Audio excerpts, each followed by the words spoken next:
Hey everybody, I'm Zak Nordyke, founder of Evergreen Learning Center, and we're back with another edition of Zero to a Million.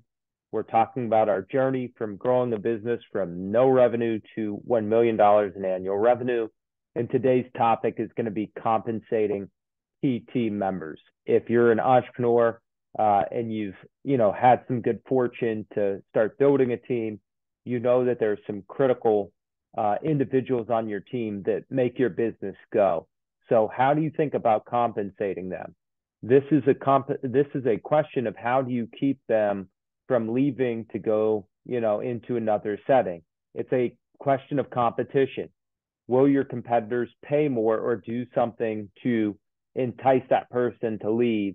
Do you have the foundation, the relationship, and the mission, the compensation all structured in a way that allows you to compete? Not only do you have to compete with your service offerings and products and the way you operate your business, but you have to compete to keep the team members that are critical to making your business go and grow, engaged and feeling compensated. So this is a key topic in growth.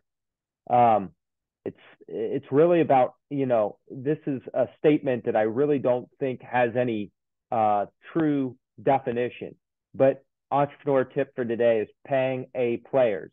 And I really say that not jokingly, but an A player, I bring that up because that term is used a lot. What is an A player or a high performer? It's really it does not have a clear definition. And that's what we're going to jump into first. How do you measure performance? Because when we use terms like A player, high performance person, C-suite, C-suite executive, these are just terms that probably describe somebody that's adding a lot of value to your business. And I'm assuming that the reason they're adding a lot of value to your business is that you can see that impact on the bottom line. You can see that impact on the growth you've been able to achieve, the problems that have been solved, the timeline in which those problems have been solved in, the way certain people perform under the management or guidance of this individual. There are concrete measurables that we can apply or need to apply in order to determine anyone's compensation. Okay. Businesses operate by outperforming competition and really satisfying a customer's need and objective. Okay. We have to measure individuals that are contributing against what impact do they have on delivering the products and services our business needs. How much money can we directly attribute to this person's performance in terms of the impact to our financial predicament?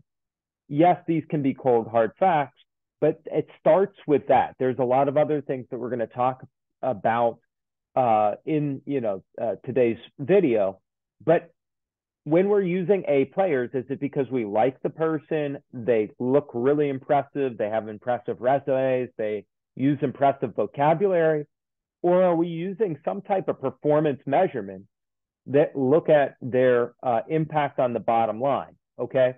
And I think for some business owners out there, you're going to say, hey, for a marketing person, it's easy to measure their impact. It's how many leads they generate. It's the quality of the leads. It's the way that the brand is perceived when we survey our clients and customers. Those are measurables attributed to a marketing person. And it's easy to measure that impact because you know that you have the leads you want. You know that you're able to have the brand perception you want, and it's very measurable. But how do you measure the impact of, an accountant? How do you measure the impact of like a person in operations role? Like maybe you have a chief of staff or a chief operating officer. How do you measure their impact? Sales and marketing, it's pretty clear. Sales, revenue generation, or amount of closes per week, or some type of very concrete measurable can look at that performance. But what about individuals that have either a finance or operations role? How do you measure? Well, every business is unique. I would say the simpler, the better. For your operations person, Maybe you have to look through their impact on teams. Okay. Have they been able to hit timelines, right? An operations person basically tells you when a major project is going to get done. Okay. Have they been able to accurately predict when a project is going to get done that they're managing, even if they're not the direct manager, even if they have a project manager that's managing that project? Do they have a good grasp on when timelines are going to get reached? Maybe that's a measurable, just putting it out there. Maybe another measurable is that they were able to help put the pieces in place to recruit the teams that you needed to get the projects done, right? Do they have your head count, meaning have they had the ability to hire the amount of people you need to do things? Are essentially things happening on time and on budget, okay? And again, is that the great measurement that you're going to use? I don't know. But unless you have some measurable in place, how do you know how to provide that person with particular compensation? What impact are they having on the business where you say, if we do this, our business grows in revenue, or it grows in the ability to have greater bandwidth to bring on more business? Those types of understandings are the only way you could possibly figure out compensation. And I think what we really are thinking through a lot in measuring the performance of a key player, a key team member, is how do you incent them through some type of bonus, right? You can have complicated things like stock options, or you can just have quarterly cash bonuses, or semi-annually or annual bonuses that reward the person for hitting certain performance benchmarks. Okay, that's what you have to think through. And again, for your accountant, maybe it's having the financials prepared by the 10th day of the month following the month that you're in. So we're presently in the month of September. Maybe by October 10th, they need to have all your financial data compiled so they can give you a profit loss. Maybe they need to finish projections for the quarter by a certain time. Maybe they need to set up a particular banking relationship that can allow you to be in position for a loan to grow and get your line of credit in a certain to a certain status, right? I don't know what the things are that would drive your business, but I'm giving examples. Yes, it is simpler for a marketing or salesperson to have, I think, what I'll call bottom line metrics tied to their performance, okay? Because it's things that tend to lead to sales and revenue growth. But your operations person, at the heart of their job, it's about getting things done on time, on budget, and hopefully with team members that can get along reasonably well, okay? Your finance person is making sure that you can have the money that your business is receiving well accounted for, that information done in a timely way, predictable way, making sure that your banking relationships are in good position, making sure that all tax and compliance related to the way you pay your team is, meeting standards. There are any number of ways that if those folks don't do their job that are in the operation or finance role, it could negatively impact your business, so therefore diminish its ability to grow. You have to extract 2 or 3 measures of that performance that are easy for you to track and easy for the person being tracked by that information to understand. If you don't have in performance measures, you won't be able to compensate people correctly. And again, I think the thing that goes beyond compensation is being able to reward when there's direct impact on the growth of your business, where it makes that person feel like as the business is growing, they're being commensurately compensated. Okay, so that is very important. The next thing, we're going to talk about time and impact. Okay, as a business owner, we talk about delegation a lot, or, that's a very key part, working on the business instead of in the business, right? You're attempting, I'm assuming, and this is my assumption in growing my own organization, that freeing up time to operate in your greatest core, in your core competencies, in your zone of genius, however you want to label it, is very important. How are you measuring, where this is what you have to think through when you're thinking about a team member's value? How much time are they saving you? If you have a great financial person and they're able to manage a bookkeeper and they're able to work with a payroll company and get the payroll and benefits and the bookkeeping right and make sure everything's done on time and manage it, and you no longer have to figure out, oh, we owe somebody money. You're not managing your accounts payable, your accounts receivable. You're hands off with the finance. You just get, maybe a weekly meeting with the person and they bring you up to speed and you feel very confident that what they're giving you is accurate. You've delegated things that are saving you a tremendous amount of time.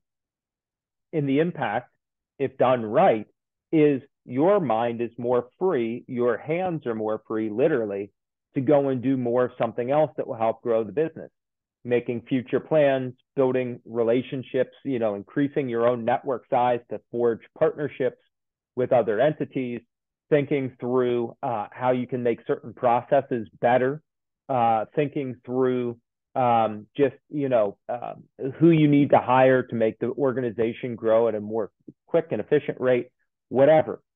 Looking at the specific time and impact that performers have in the roles that you've asked them to play for your organization are key.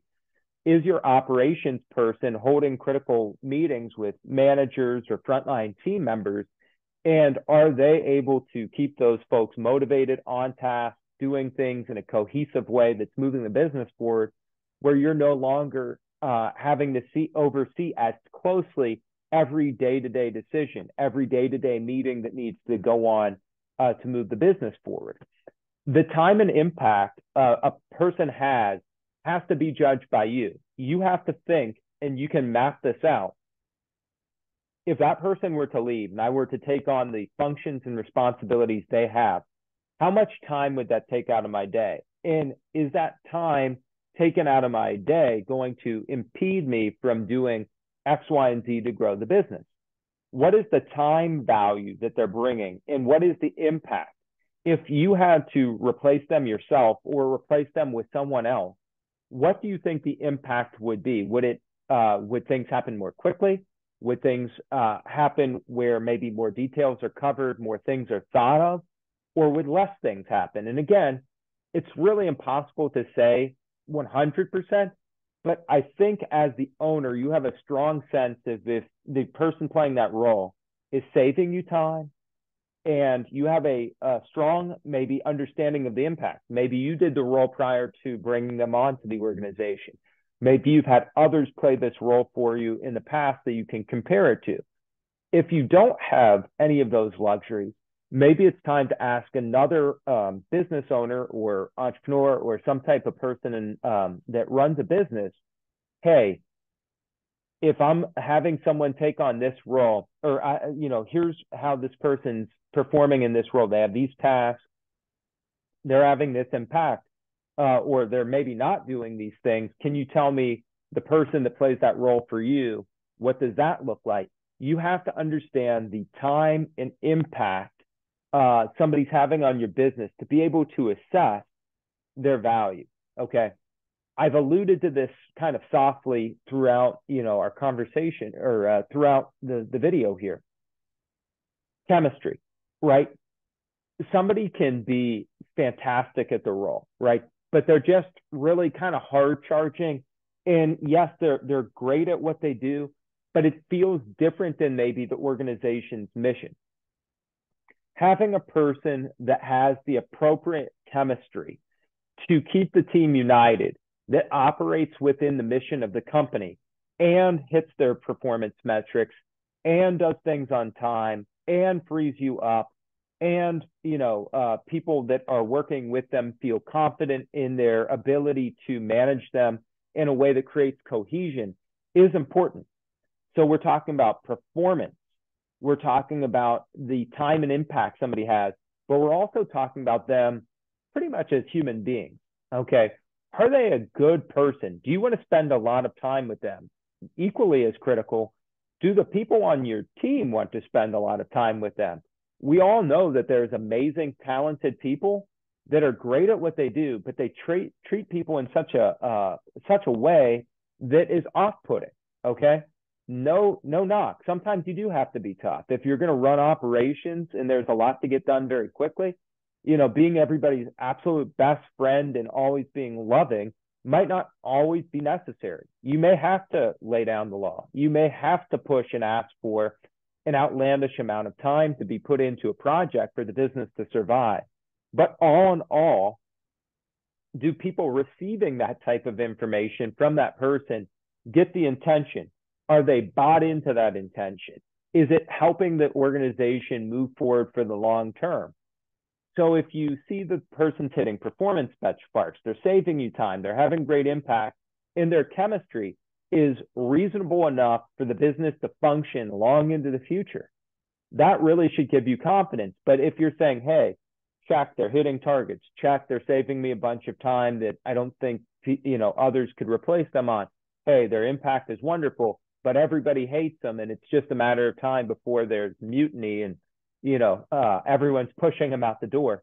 There's a lot to think about. So please understand the impact of chemistry or camaraderie or culture fit, or name the 100 other ways of describing this. Everyone grows, right?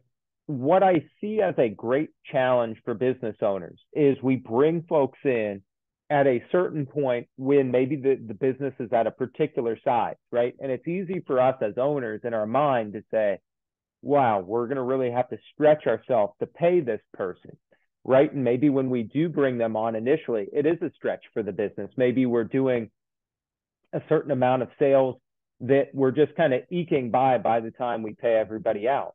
But as that person comes in and has an impact on our business, we become more operationally efficient, or our sales have grown, or we're getting higher quality of leads and we're closing more deals, or our financial systems are allowing us to be more prepared for financial upticks and downturns, whatever it is.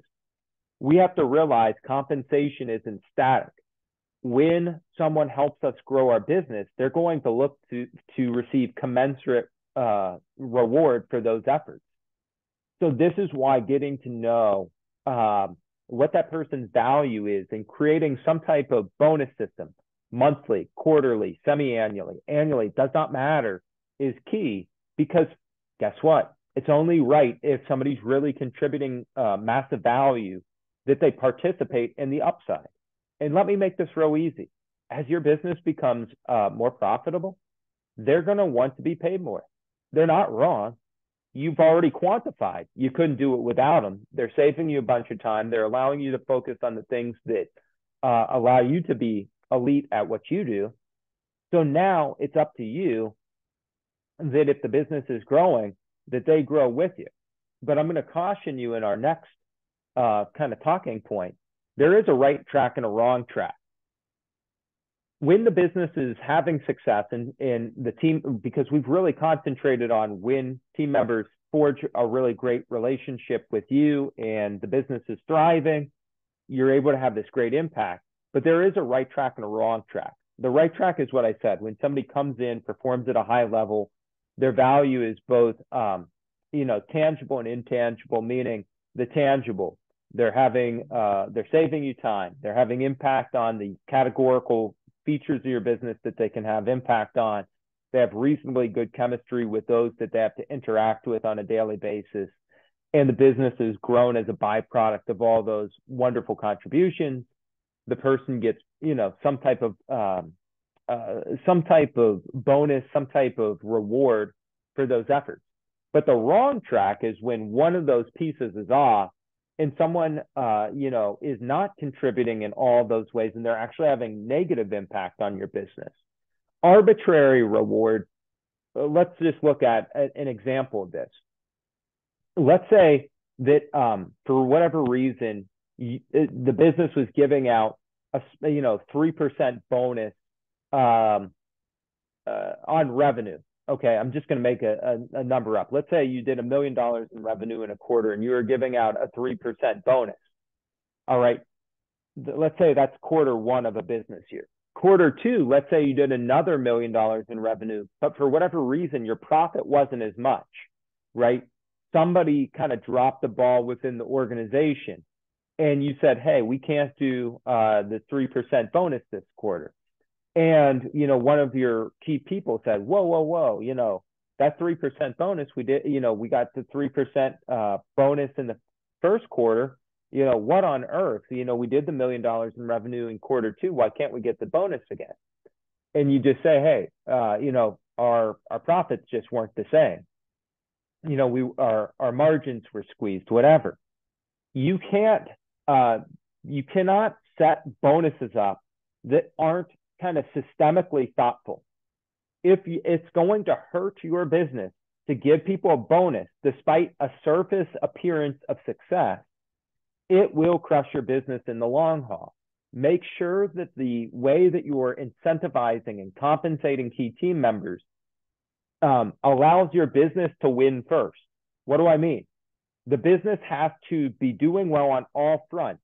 Handing out bonuses is not a core obligation of a business.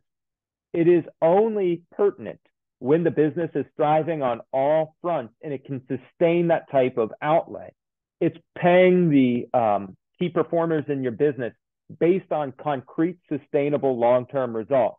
It is not to appease people. It's not to make people love you more because you're always there like an ATM handing out bonuses. It is to allow them to align around certain goals that strengthen the business, and it is a reward for achieving sustainable, long-term, systemic-based growth, not just, hey, I individually achieved my goal. What about the rest of the folks? Like, that is your job as a founder or as a business owner operator to make sure everybody's hitting their goal. But we shouldn't be killing our company because there's folks that think that a particular number justifies everybody getting a bonus every time. The depth of what you're measuring has to be looked at more than just like a surface, what we'll call a vanity metric's been reached, and that vanity metric was used in the past to give bonus. Be very careful. A right track, the business is stronger and systemically more equipped to deal with the future. Bonuses are handed out because all parts of the business were strengthened and growth is occurring that has a solid foundation. Wrong track is just trying to give people bonuses to keep them from quitting or, because that's the way you did it in the past. Everyone has to know if the business loses money long enough, there will be no job for anybody to come with. So right track, retaining key team members through making sure that they understand their performance's impact on the long-term viability of the business. Wrong track, handing out bonuses more arbitrarily because you like people or some vanity metric's been reached that will eventually crush the business. It will make it so unprofitable that it can't exist. Be careful, but I absolutely know the importance of keeping key team members. Really just remember maybe something that's attributed to Warren Buffett. Price is what you pay, value is what you get. As long as you're making enough value, or as long as you're getting enough value with your best performers, don't worry about what you're paying. Focus on the value that they're delivering. Until next time, enjoy, continue to take this entrepreneurial journey and be the best business operator you can. Thanks so much.